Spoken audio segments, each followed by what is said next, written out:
Hey everyone, the name's Erik Thor, and in this video I want to show you that introverted intuition, existential intelligence as we call it, changes depending on your mood and your feelings.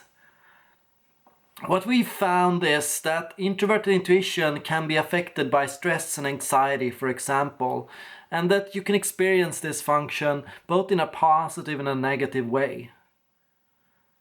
A stereotype given by a lot of people is that introverted intuition is a very moody, very grumpy function, but this is only how introverted intuitives respond to stress. In times of stress, introverted intuitives come to experience everything as overall very frustrating. They find themselves feeling a little grumpy, a little moody, a little like you feel when you know you want to get away from the situation, when you start to feel like, oh my god, I can't take this anymore, I want to go and just read or take it easy or just relax.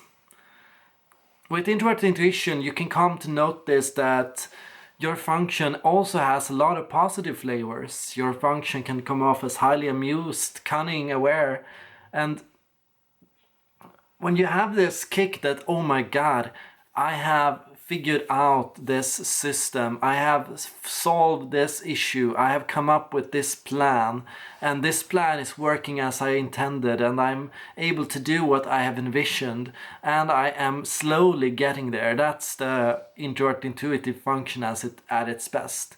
When you've envisioned something and you're making it happen, you've envisioned something and you've found something positive and you're working towards that and you're getting your results. Introverted intuition can also be noticed when it's not used. When your activity in this function is too low, introverted intuitives can come off as slightly detached, dissociated, and dreamy, in the state that they are barely not even here. They're barely not in the situation. They're barely not paying attention or doing anything. Their minds are just completely blank and empty, and overall they are moving mostly on autopilot. So when your function is moving like this, as an INFJ or an INTJ, consider how you can boost your function. First of all, if your function is underused, if you find yourself struggling to pay attention, struggling to stay with your feet on the ground, you need to find inspiration. You can find inspiration through your fifth function, through extroverted intuition, or from the detectives.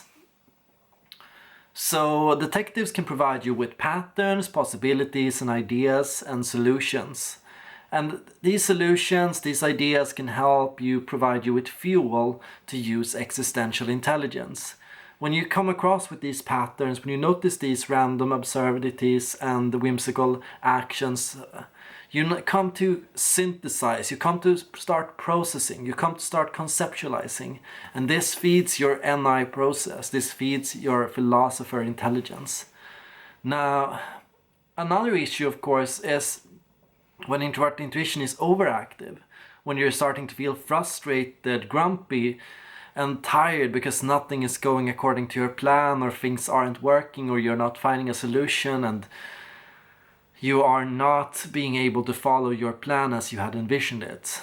In these situations, finding ways to steady yourself can be very important. You can steady yourself through your fourth function, through extroverted sensing. Extroverted sensing can work as an anchor for you. It can help when you are starting to feel a little obsessive or a little compulsive in your thinking and envisioning process. And this can help you can use this function by, for example, providing relief, seeking pleasure or a quick satisfaction, going out into nature, taking a breath of fresh air, and doing something fun or stimulating. Breaks are important and all types need them. We need to make sure to constantly balance our cognitive functions. So our introverted intuition has to both be active enough for us to feel like we are moving forward and that we are energized and active and ready to start thinking about something. But it needs to be balanced enough to not become overwhelmed or overstimulated. And learning to balance this function can be difficult. We all lose balance sometimes, and sometimes losing balance can even be a positive experience. You can't, for example, when you need to push your introvert intuition to the limit, if you are in a situation where you need to perform at your best, where you need to ace an exam or live up to some quick expectation, then you can of course try to put some stress on your introverted intuition function. As an INFJ or an INTJ, this is your dominant function and it can handle a lot of stress. Just make sure that you are staying clear of the warning signs, which are, for example, obsessiveness or overly compulsive thinking. Now, this is all I have to say on this subject for today. Just a question for you. Have you ever experienced your introvert intuition going off balance? And how has that felt for you? And how have you come to experience it? This is my question to you all. Thank you all for watching.